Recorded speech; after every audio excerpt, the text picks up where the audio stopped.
Kita lanjut di film koboi ya teman-teman. Dua koboi yang saling adu mekanik, dan dua koboi yang tidak tahu mereka bersaudara. Aneh tapi nyata dan bagaimana keseruannya yuk. Tonton sampai habis dan putar dong intronya.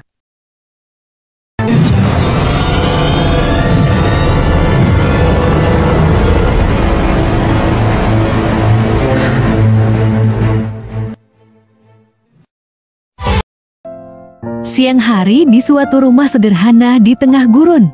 Terlihat ada keluarga bahagia sedang menyiapkan makan siang. Si anak bernama Ned.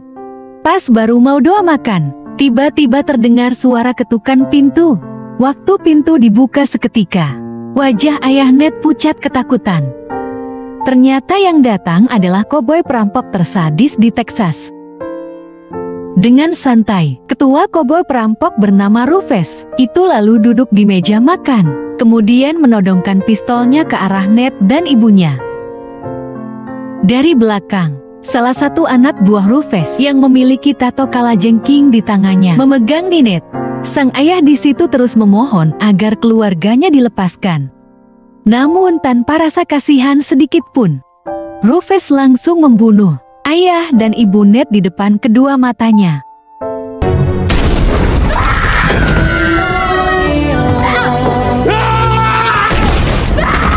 Melihat ayah ibunya tewas, Ned pun menangis histeris.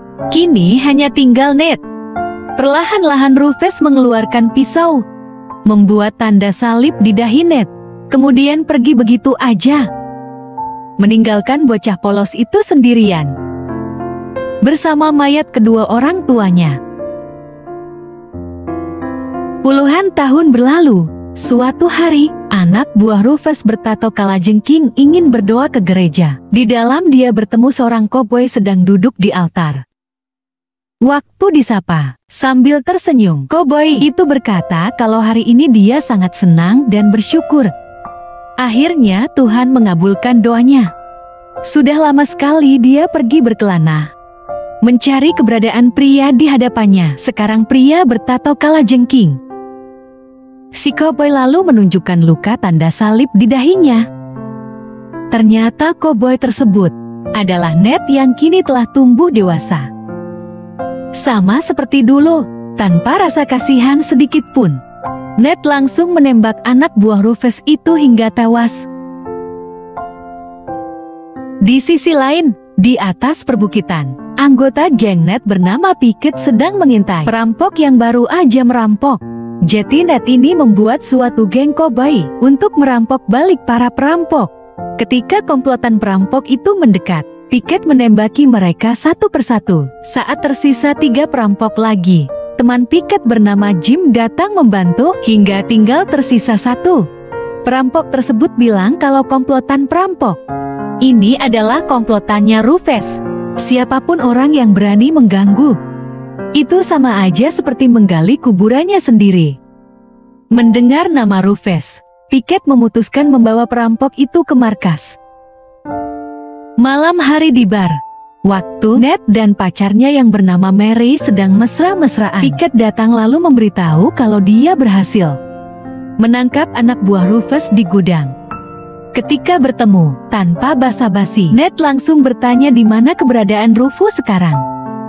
Sambil tersenyum, pria itu menjawab, saat ini bosnya sedang dipenjara, tapi besok Rufus sudah pasti bebas dan akan kembali ke markas mereka di kota Redwood. Setelah dapat informasi, Ned pun melepaskannya. Esok hari terlihat, anak buah Rufus bernama Trudy sedang berdiri di tengah lintasan kereta api. Tak lama kemudian kereta datang. Waktu masinis keluar, Trudy langsung menembaknya. Para anggota Rufus lain lalu masuk ke dalam gerbong. Di dalam anak buah Rufus bernama Sroki berhadapan dengan syarif muda. Sroki mengancam akan membunuh seluruh penumpang di kereta ini bila syarif muda itu tak menurunkan senjata dan membiarkan mereka lewat. Karena cuma sendirian, si syarif memilih menyerah. Sroki kemudian menjadikannya sandera untuk bisa masuk ke gerbong tempat Rufus dikurung. Setelah berhasil masuk, bos koboi terkejam di Texas itu pun dibebaskan.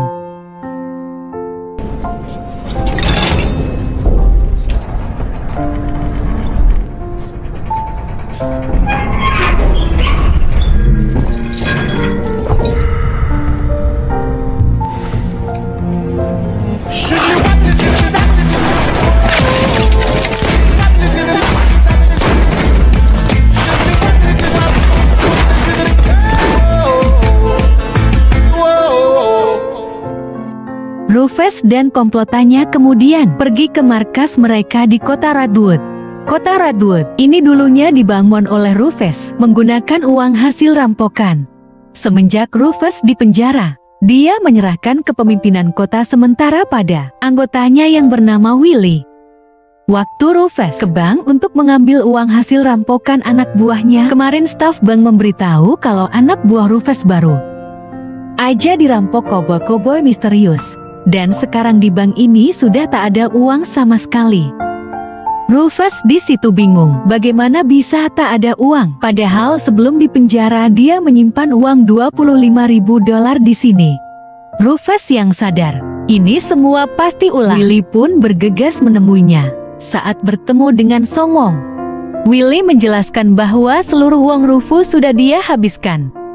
Bahkan dia juga berencana menjual kota Redwood pada orang kulit putih, lalu mengusir orang-orang kulit hitam dari sini.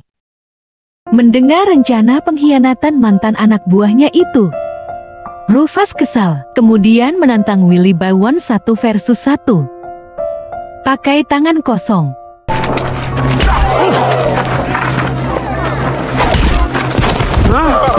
There you go.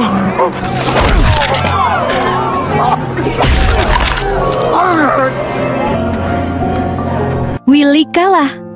Karena dulu Willie adalah mantan anak buahnya yang paling setia, Rufus memilih tak membunuhnya dan hanya menyuruh pergi dari kota ini. Malam hari di bar, Ned dihampiri seorang sheriff bernama Buzz. Dari kejauhan, rekan-rekan Ned mengawasi mereka mengobrol, tapi tiba-tiba Ned menyiram muka Buzz. Sambil marah-marah, Buzz bilang dia akan membawa dan memeriksa Ned ke kantor sheriff karena diduga telah merampok bank. Keesokan paginya di jalan, Buzz menyuruh Ned keluar dari kereta kuda. Ternyata penangkapan Ned tadi malam hanya settingan. Sebenarnya semalam tujuan Buzz datang ke bar untuk minta bantuan Ned membunuh Rufus. Ia memilih Ned karena dulu waktu Rufus membunuh orang tua Ned, Buzz lah sheriff yang menangani kasus tersebut. Agar tak melibatkan teman-temannya, Ned pun membuat settingan seperti semalam demi bisa pergi sendirian. Namun saat mereka sedang mengobrol dari arah hutan, semua anggota geng Ned serta satu penjaga bar bernama Kavi datang dari semalam. Karena khawatir, mereka mengikuti kereta kuda Buzz. Sebelum Ned menjelaskan, Pickett bilang kalau dia sudah dengar semuanya. Apapun alasannya, pokoknya dia mau ikut. Bagaimanapun juga, mereka adalah satu kelompok yang harus selalu bekerja bersama-sama. Lebih baik mati, berjuang bersama daripada hidup, tapi menyaksikan rekannya mati. Melihat tekad kuat itu, Ned akhirnya mengizinkan ikut. Di sisi lain, di kota Redwood, Trudy mengumumkan pada warga kalau kota ini sudah digadaikan Willie pada orang-orang kulit putih. Karena Rufus sedang tak punya uang untuk menebus kota ini, maka mulai sekarang seluruh warga wajib mengumpulkan dan membayar uang sebesar $50.000. Salah satu warga pun keberatan dan menolak perintah Trudy. Rufus yang marah lalu mendekati pria tersebut, kemudian menembaknya di depan semua orang.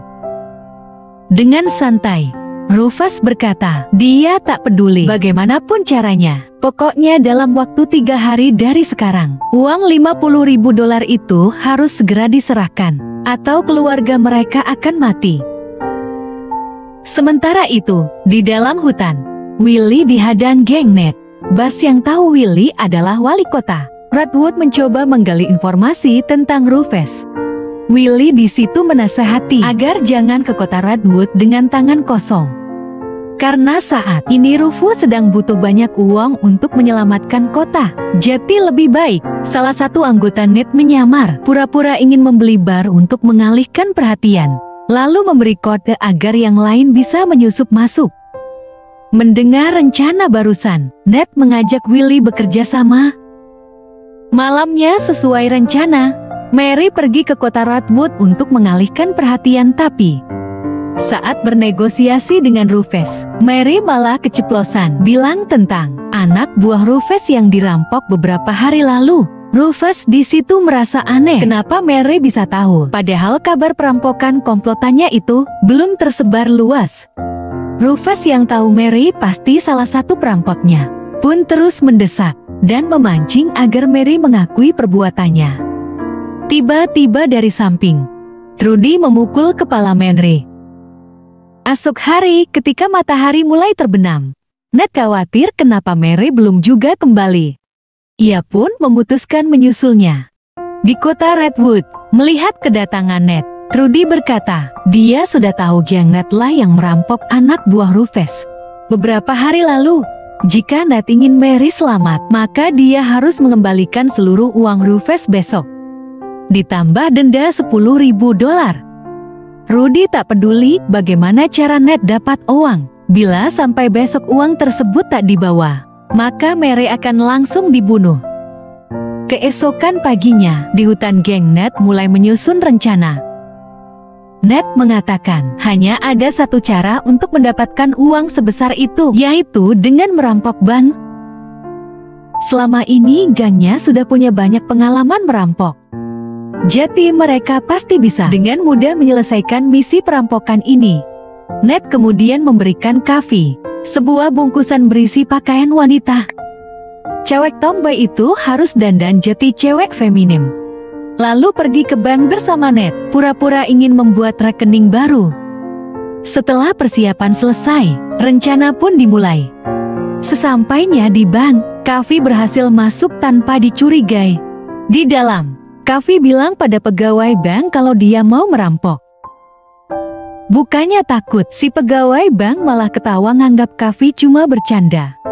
Kavi yang kesal lalu ngeluarin pistolnya dari belakang. Ned muncul ngeluarin pistol juga. Awalnya Ned saling adu pistol lawan penjaga bank, tapi penjaga bank kalah mental dan nyerah. Setelah dapat uangnya, waktu ingin pergi, alarm bank berbunyi. Koboi-koboi jalanan pun keluar menembaki Ned. Beruntung, piket membakuk dan mereka semua akhirnya berhasil kabur. Di hutan selesai menghitung uang. Mereka kaget melihat Willy datang membawa banyak amunisi senjata. Willy di situ mengatakan bahwa tadi dia diam-diam mencurinya dari gudang persembunyian senjata Rufus. Kemudian setelah semua siap, misi penangkapan Rufus dan penyelamatan Mary dimulai. Bas datang seorang diri terlebih dahulu, naik kereta kuda kosong pura-pura membawa uangnya. Dari bangunan pusat Rufu, sang koboi terkejam di Texas, memantau setiap gerak-gerik Bas. Tak lama kemudian Sroki muncul menyambutnya. Waktu para anak buah Rufus lain mendekati kereta kuda, lalu Bus dan Sroki jalan menjauh. Mendadak kereta kuda tersebut meledak. Beberapa anak buah Rufus pun tewas. Bas mengatakan kalau ini hanya gertakan agar Rufus menepati janjinya melepaskan Mary. Dari kejauhan, Ned datang, kedua bos itu pun saling bertatapan adu mental. Kavi lalu masuk membawa kereta kuda berisi uang perjanjian. Sementara Piket menyusup ke atas bangunan. Karena tak ingin uangnya benar-benar diledakkan, Mary pun dilepaskan. Ketika ingin menghampiri Mary, Sroki menodongkan pistolnya ke arah Ned. Dari belakang, Jim muncul balik menodong Sroki. Situasi kini jadi sangat tegang. Sroki kemudian menantang Jim duel 1 versus 1. Namun waktu Jim sedang menghitung mundur, Sroki curang menembak kepala Jim sebelum hitungan selesai. Melihat rekannya tewas, Piket langsung menembak bom. Ditumpukan uang puluhan ribu Rufus hingga meledak, hangus terbakar. Dan pertempuran antara dua geng koboi itu pun pecah.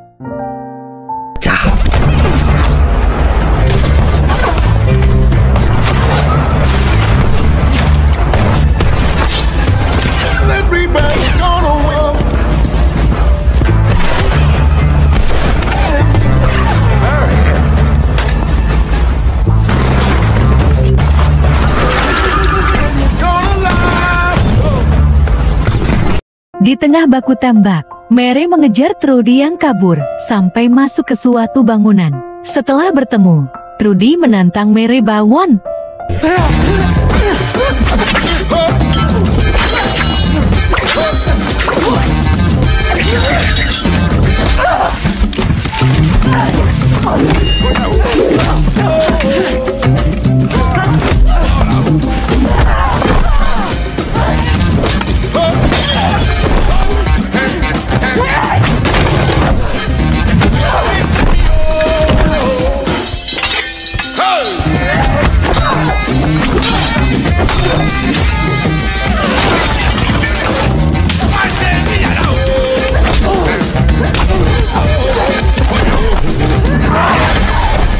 Rudy tewas di sisi lain. Buzz dan Ned masih berusaha melawan anak buah Rufus lain. Dalam pertempuran itu, bahu Ned tertembak. Beruntung waktu kepala Ned akan ditembak, Buzz meng-headshotnya duluan. Buzz lalu membawa Ned berlindung ke tempat aman. Dari belakang, para anak buah Rufus terus menembaki mereka. Di tengah gempuran tembakan itu, seketika Ned teringat masa lalunya. Masa lalu di saat Rufus membuat tanda salib di dahi Ned. Setelah membunuh kedua orang tuanya, amarah Ned pun meledak. Ia nekat keluar, kemudian menghabisi seluruh anak buah Rufus sendirian. Sementara itu, Willy berhasil menyusup dan bertemu Rufus. Rufus di situ mengatakan kalau dia menyesal telah membiarkan Willy, si pengkhianat, pergi dari kota ini hidup-hidup. Dengan dingin, sebelum Willy bicara, Rufus langsung menembak bom di kantong Willy hingga meledak. Di tempat lain, Pickett dan Kavi masuk ke dalam bar. Waktu sedang mengatur rencana, mendadak Seroki muncul menembak Pickett. Kavi yang marah melihat kelicikan Seroki pun menyuruhnya berhenti berbuat licik dan bertarunglah seperti koboi sejati.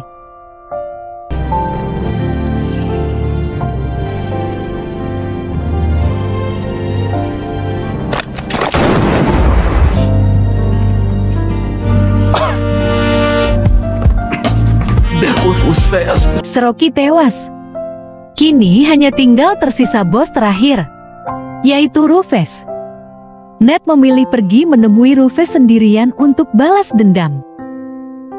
Di dalam sambil menahan amarahnya, Ned bertanya, apa Rufus masih ingat bagaimana wajah anak umur 10 tahun yang 20 tahun lalu ayah ibunya Rufus bantai di depan kedua matanya?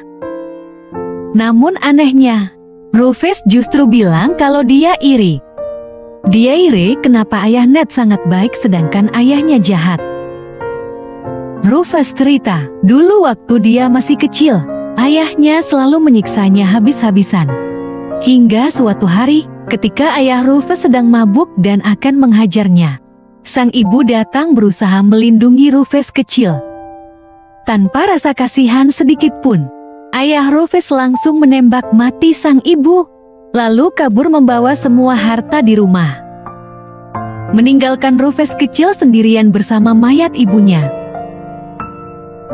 Semenjak kejadian itu, Rufus tumbuh menjadi seorang penjahat kejam, penuh dendam seperti sekarang. Bertahun-tahun dia berkelana mencari keberadaan ayah brengsek itu, sampai akhirnya anak buahnya memberitahu jika ayah Rufus telah hidup bahagia di suatu rumah kecil di tengah gurun pasir, bersama istri baru dan anak kecil bernama Ned. Alasan kenapa dulu Rufus membiarkan Ned hidup karena ayah mereka sama. Itu berarti Ned adalah adik kecilnya. Jika suatu hari nanti Rufus harus mati, maka dia ingin mati di tangan keluarganya sendiri, yaitu Ned. Mendengar cerita Rufus, Ned tak percaya. Sambil menangis, dia berkali-kali mengatakan kalau Rufus pasti sedang berbohong. Rufus lalu berteriak, jika Ned benar-benar membencinya, maka bunuhlah kakakmu ini sekarang juga.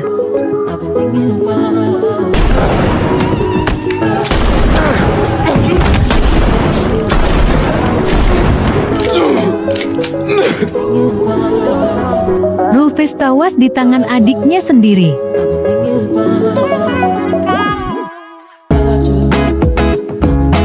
Keesokan harinya, setelah semua berakhir, terlihat Ned, Mary, Buzz serta Kavi sedang menatap kuburan Jim dan Pickett yang telah gugur. Kini anggota geng Ned hanya tinggal dia berdua dengan Mary. Mereka berempat kemudian berpisah. Kavi kembali ke barnya. Buzz menjadi sheriff penegak keadilan. Sementara Ned dan Mary pergi berkelana bersama. Film pun berakhir.